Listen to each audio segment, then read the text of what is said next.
Welcome to the second season of Operational Harmony, balancing business and mental well-being, where we achieve goals without sacrificing peace. Our host, Nikki, is the owner and founder of Nikki's Office, where she specializes in social media management, business audits, and business coaching. Her journey through mental health and entrepreneurship not only brings awareness, but also equips her with valuable coping skills. This unique experience offers a fresh perspective on approaching challenges and innovating in different ways. Let's introduce our guest.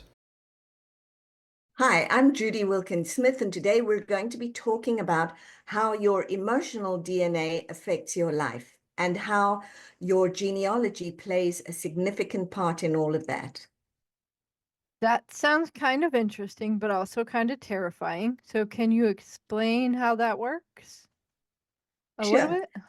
So, of course, you don't just inherit your physical DNA, you also inherit your emotional DNA. And your emotional DNA is your patterns of thoughts, feelings, actions, inactions that have cycled down through many, many generations all the way to you. So while you often think that you have freedom of expression and thought, no, you really don't. Not until you know what's living in your system, how it's affecting you, and what you can do with that. So that's your emotional DNA. And so what I often say to people is go spit in a bottle. It's a good idea because you're going to find out a couple of things. We have genealogy 1.0, 2.0, and 3.0. Genealogy 1.0, this is my genealogy tree. This is where I belong. This is where I fit into the grand scheme of my family system. Genealogy 2.0 becomes a little more interesting when you see where they've come from and what the great events are that may have affected them in their lives and their affairs. And then genealogy 3.0 is, okay, so I've inherited all of this. This is how it's affecting me, but what can I do with it? And that is the hidden power in your DNA. My mom's side of the family is super complicated. I know enough about when people came over on ships, and that's it. And it wasn't the Mayflower. Okay. So obviously me and ancestry stuff gets complicated because I don't know my dad's information at all. And my mom's dad was on the boat from Spain, and my mom's mother was in the womb on the way across the thing. So it's not all that far back that they came from Spain and Italy. Right. And yeah, sometimes people don't even know what their genealogy is, but if you spit in a bottle, it'll tell you what region you came from and what may have happened over the many, many centuries that would have affected how you got here, why you're scared of coming over on boats, why boats are not something that you love, or conversely, why you absolutely adore boats. So it's going to show you a couple of those things. And it'll show you idiosyncratic pieces that you never even considered. Why do I have a temper when? Why am I upset when? And what are the big emotions that you have that don't seem to make sense? That's what you're going to find out with your normal genealogy that shows you where you belong and where you came from. And then, of course, when you start having a look at the patterns that you're aware of in your own life, you kind of get that light bulb. Okay, so this is how this clicks. And the purpose of that, of course, is that it echoes all the way down to you, these different patterns, not to keep on pestering you, but in fact, exactly the opposite. It echoes down to you because you are the one who can do something with it. It gives you purpose. You're the one who can change it. So you're the change agent. And so it turns out that genealogy is a lot more important than we first thought. So I know that one of them, I think it's 23andMe, is going out of business. Right. And I know a lot of people are scared because they did their DNA through them. Do you have any information about that, or is that not something you would know about? No, it's not something I really know about at all. I would wonder why people are concerned about that, other than perhaps it feels like you might find out things about them that you shouldn't medically or something. That's a possibility. However, it may also link you to a vast pool of resources you never knew you had. So as much as I can understand the fear and the caution around it, there are some really big advantages to it. And I would say to people, be discerning, guard it gently, but also be aware that you may sort of fall into a pool or be in a bigger pool that can be used in your favor. Now, of course, you're going to get somebody who's going to try and use it in a way they shouldn't, but there are many ways to use it in ways that are positive. What is your recommendation on dealing with that ancestral pinging or whatever you called it, where it You trickled you down? mean the ancestral pattern? Well, an Yeah. ancestral pattern is trying to get your attention Mhm. because it's been there for a number of years, decades, centuries, who knows, whatever it is. If it's a meta pattern, possibly for many, many, many generations and centuries. And its whole purpose is when a pattern is formed, it can be a really positive pattern or it can be a really limiting pattern. If it's a positive pattern, then of course, what you want to do is jump on it and say, good, I got this. Let's amp it up. If it's a limiting one, what it's saying to you with the positive one, by the way, is come on, let's see how far you can run it. Now, if it's a limiting one, what you want to look for is what is the pattern? What is the gift in this? What part do I want to take? And what part do I want to leave? Because you get to do both of those things. And the part that you take, you want to really kind of tuck into your heart and grow. And the part that you want to leave, you leave with respect because it is also a marker. It shows you the way things have been. So you use that as a source of wisdom. So how can we Oh, and purpose, by the way, sorry. It's also a source of purpose because often the gift is, let's take a quick example. Everybody in our family sucks with money. We all lose money. Nobody can accumulate it. It's terrible. Along comes you and you go, this does not work for me. You know what? I am going to be the one that pulls things together financially. Congratulations. You've just found your purpose in the limiting pattern and you turn it around and you become that financial genius. This is often how things work in our emotional DNA and genealogy.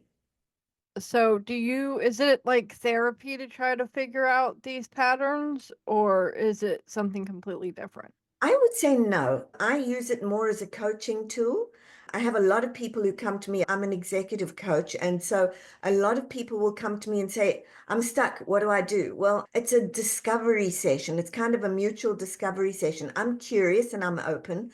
We go and have a look at the patterns that are there. And I ask clients to be equally curious and open. And it's like, oh, okay, so I have that pattern. So how has it limited me in my life, or how has it liberated me in my life? And what do I want to do with that pattern? How does it have a gift? What is the gift?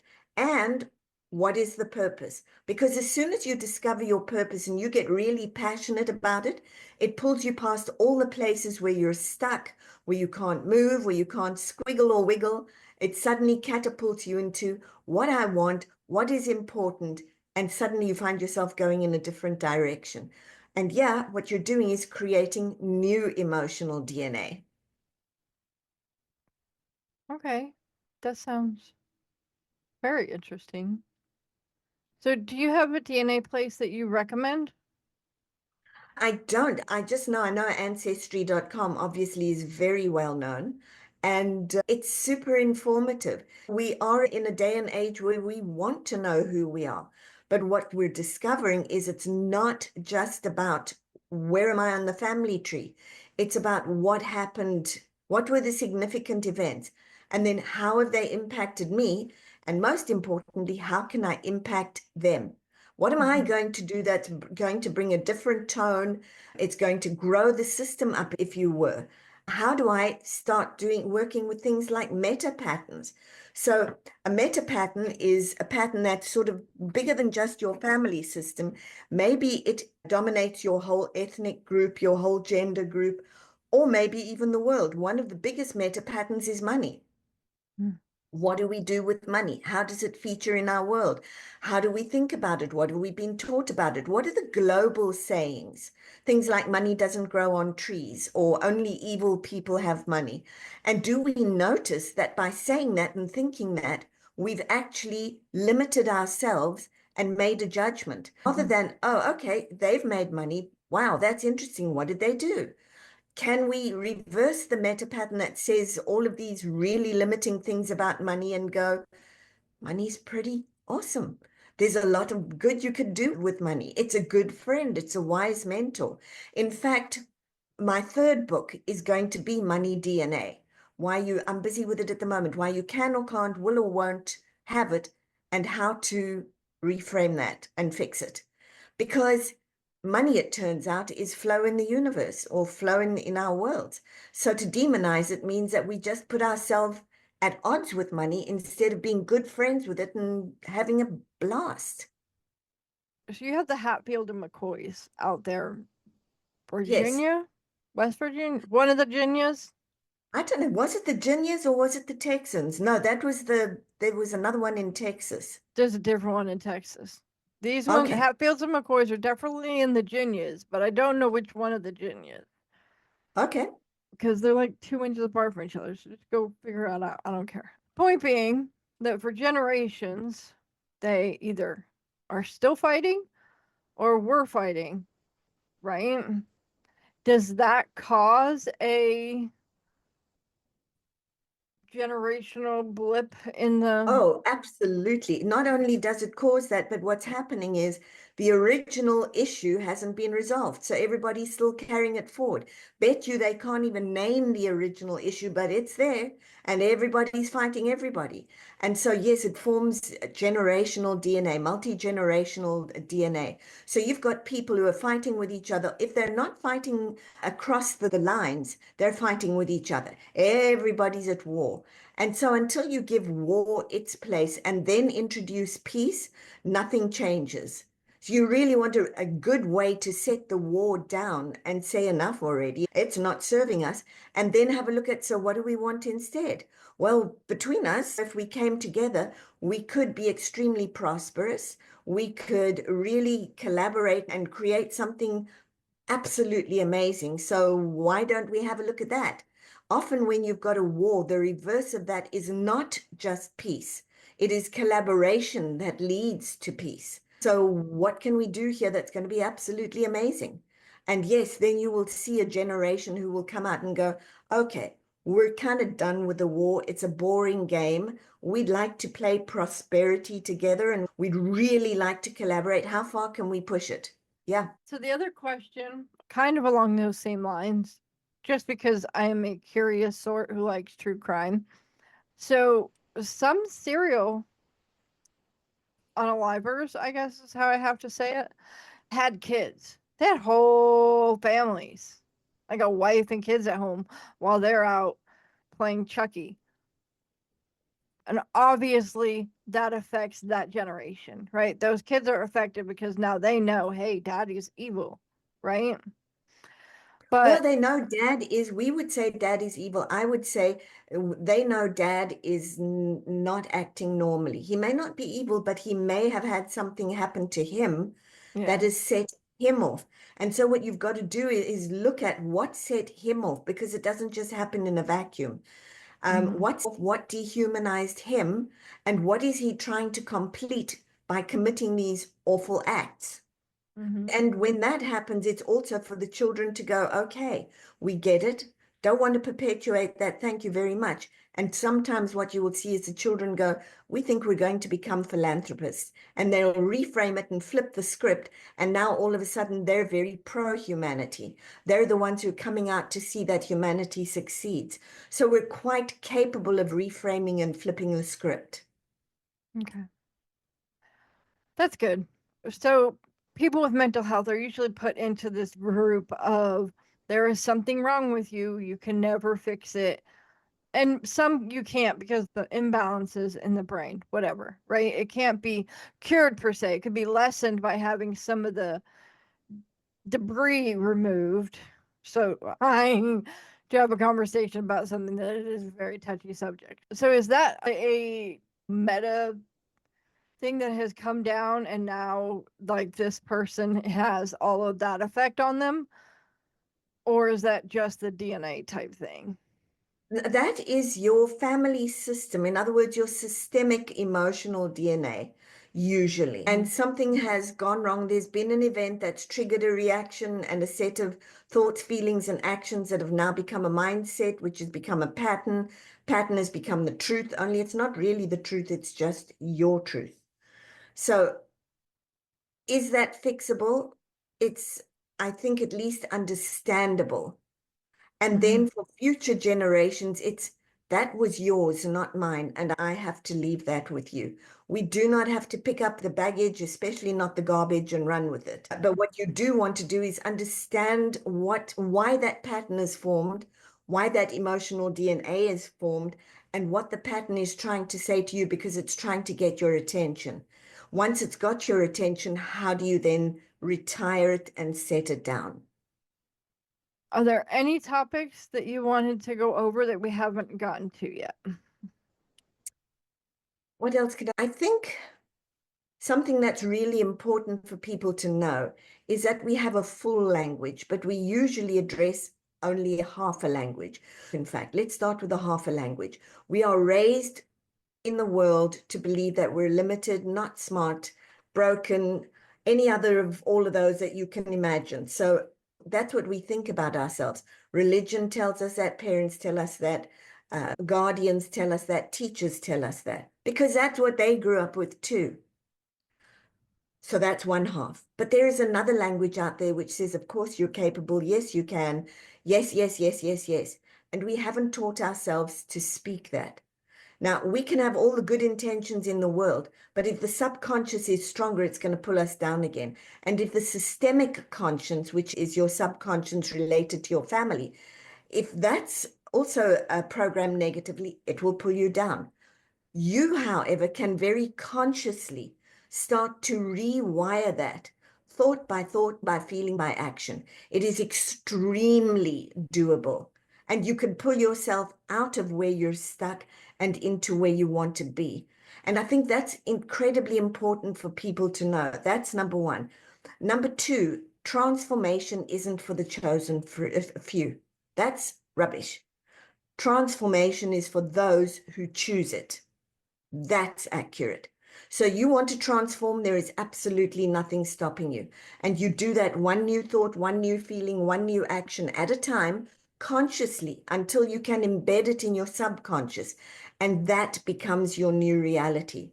So we really are a product of multi-generation and our multi-generational emotional DNA and our agreement to it. What we want to do is start agreeing to what we want, not what we think we've been saddled with. Thank you for that. I think we're going to switch over to the mental health side. And I think that your point number one is going to serve us well here. Because as you said, it's step by step. It's one thing at a time that helps you come out of it. If you end up looking at any of my other podcasts, I have talked about the fact that my brain shattered with some things that I went through back in 2010-ish area. And it was very hard for me to come back from that.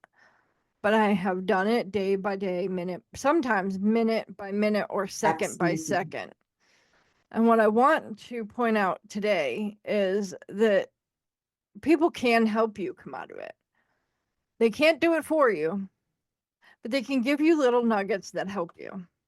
So for me, my mother was not one of those people who was going to say, oh, yes, you did a good job. She's going to find a way to say something you did suck totally. You totally screwed it up, right?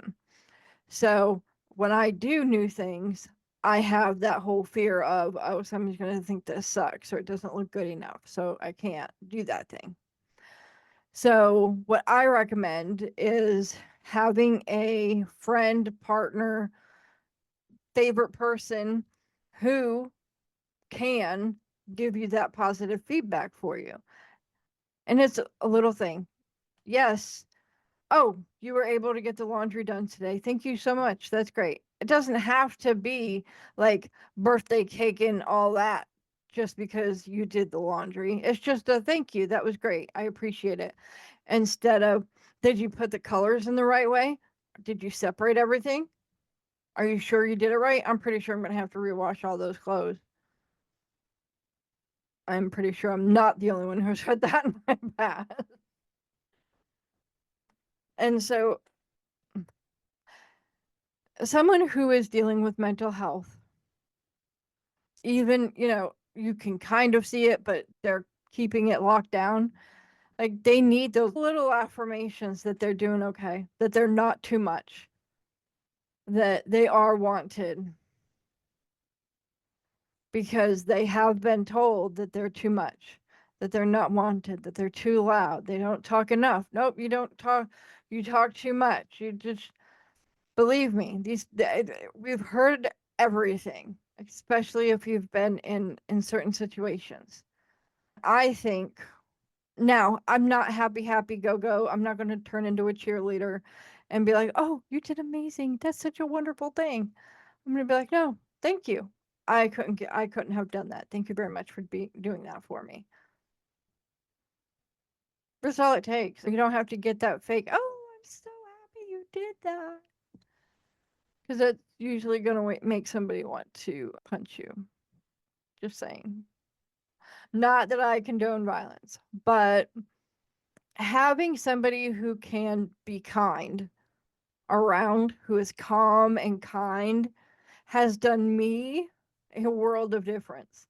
The person I am now compared to the person I was 2 years ago, compared to the person I was 5 years ago, the person I was in 2017 or 2018, a couple months after I met her, completely different.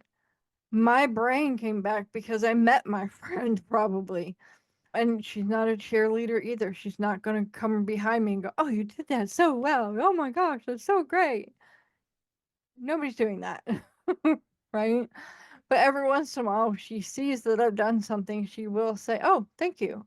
I was going to do that in a minute, but now I don't have to. Thank you for doing that." Just somebody who acknowledges, yes, you did the thing. They saw that you did the thing and that they appreciate it. And it's not, "Oh, you did the laundry? Why would you do the laundry?" In my case, a lot of it was, "Why would you cook? You're bad at cooking. Don't cook." And so now I have a panic attack if I even give an idea for dinner and somebody goes, "Well, we may not have anything for that." Like, I'm okay, I'm sorry, we don't have to do that. I was just saying hi. Immediately.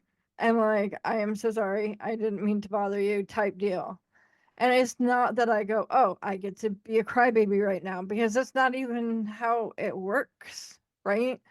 When it's that fast, that person doesn't have time to do the whole, "Oh, I'm going to be a pain in the neck right now."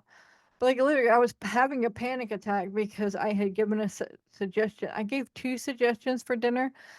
One they didn't have the food for, and one somebody else doesn't like the thing I like. So I was just like, "I'm sorry, you don't have to do what I said. You can do something else. I am so sorry." And then I had to leave because I was getting too anxious in a situation where I didn't need to be anxious at all. Nobody cared.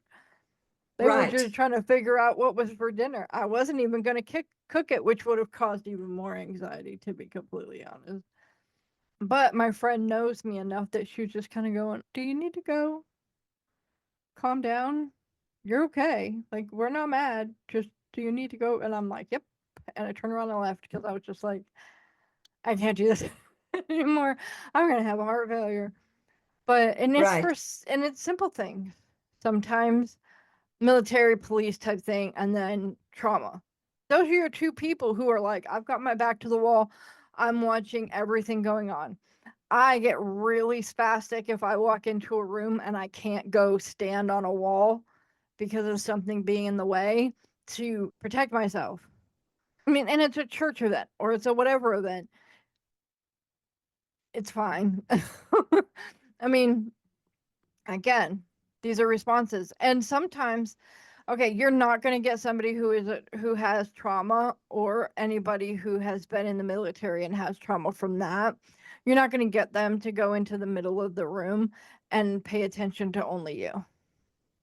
It's not going to happen. In the middle of the room, I am absolutely terrified somebody's going to come up in a direction that I don't know and grab at me. And so is that military person. And it could end up badly for the person who innocently comes up and taps somebody on the shoulder. Everybody in the brother needs to learn, you can't just go up behind somebody completely not in their line of vision and touch them. You're going to get smacked or punched in the face that way, and not in a way that is meant, right? Some people have reflexes that come about when they're touched unexpectedly. And I'm guaranteeing you, if that military dude is a Marine and has actual experience in combat, and you touch him, first, without his permission, and two, without him seeing you, you're going to be looking up at the ceiling in a minute. And it's not because he said, oh, I'm going to punch somebody today. That makes sense. Being kind, no matter who you are, even if you don't know who people are, stop touching people. Do you realize that the more you touch people, the more you make them sick? If you have had any kind of cold recently and you go and you touch somebody, you could give them whatever that was. Right. It's intrusive and it smells bad. But the point is, you don't know who anybody is. You don't know. That smiling cashier might be going through some of the most awful things. Admittedly, there's like one cashier in entire places at this point, but bear with me. The person in front of you in line might be going next to the hospital to visit a relative who is passing away. There are a lot of circumstances in life that you know nothing about. Being kind is not especially hard. Some days for me it's hard because like headaches and all that, and I'm just like, okay, you have to get out of my way. But kindness is a thing that I think we've forgotten. I think we hear in the news about to bring it back. Yeah. We hear about people having money, doing stupid stuff with that money, and oh, but I'm poor here. I'm so sorry that John Doe has more money than you, but that doesn't mean you can do anything about it. It's his money. He did whatever he did to get it, even if that was just be born to the right people. I'm so sorry you didn't have that opportunity, but that doesn't mean you get a say. Because as soon as you try to have a say in John Doe's money, somebody's going to have a say in your money. Right. And nobody wants that. No, they really. So I think we need to bring kindness back. We need to think before we speak. We need to make sure that we are not pushing the person down near us. We don't need to be Karens when we go outside and start screaming and cussing at people. We can get through things. I know I can get mouthy if I'm in line. I have said that before. But I also haven't been stuck in line in a long time, so I've been doing great. Yeah. But there are ways to be kind, and everybody deserves to experience somebody saying, hey, I like your shirt today. Your shoes look beautiful. I totally couldn't wear them, so kudos to you. I see people in high heels all the time, and I'll be like, ooh, you got some good shoes, but I'd break my leg. And they get a little laugh out of it, right? Because, of course, you can picture me in 6-foot heels. I'm dying. We're done. Absolutely. So be kind. Compliment somebody. If somebody does look upset, definitely compliment them. Say, hey, you have a nice shirt on today. I'm so glad that you wore that. I hope your day gets better. You know? It's a kind thing to do. Yeah. If you see somebody struggling with parking lot, if you walk from the back of the parking lot to the front you'll see handicapped people trying to put their groceries in their car, and they're struggling with it because, ta-da, they're handicapped. And if you're not and you have an extra minute, you should stop and help them. They appreciate that. Right. I've done that before. Random acts of kindness used to be a thing that happened. And then you just tell the person, you pass it on when you can. Exactly. And we don't see that as much anymore. And if I've done something and I'm proud of myself for doing it, if I have nobody that is going to be like, hey, you did a good job, I'm kind of going to get a little deflated. Like, why did I just do all that when nobody cares? Well, you care though as well. Yeah. And I think that's important. So if there's nobody there, And call a friend and tell a friend, communicate. We all need to right. communicate. So I think today was just, I think you had a great topic with ancestry. And I think mainly what I tried to talk about, I'm not sure if I hit all my points, was just being kind to people with mental health illnesses. Sure. But who, like, I don't look like I have a mental health illness on the outside when I'm just standing somewhere. So Right. just be kind to everybody. You don't know what demons are in their head that they're fighting. Absolutely. Do you have any final thoughts? I think your kindness is bang on. I think it's really important. And I think people need to know as well when there isn't somebody there to say good job. There's nothing wrong with you telling yourself good job. Sometimes we need to be our own best cheerleaders. Okay, sometimes we need to be our own best inspirers. Cheerleaders are fine. They do work hard being cheerleaders, but like I don't like football or basketball, which is the two things they cheer at. And they scream at the top of their lungs, which tends to make my ears hurt. Not a fan. So it's not actually the people, it's the circumstances. There we go. Perfect. I don't want some cheerleader coming at me because I said I didn't like cheerleaders.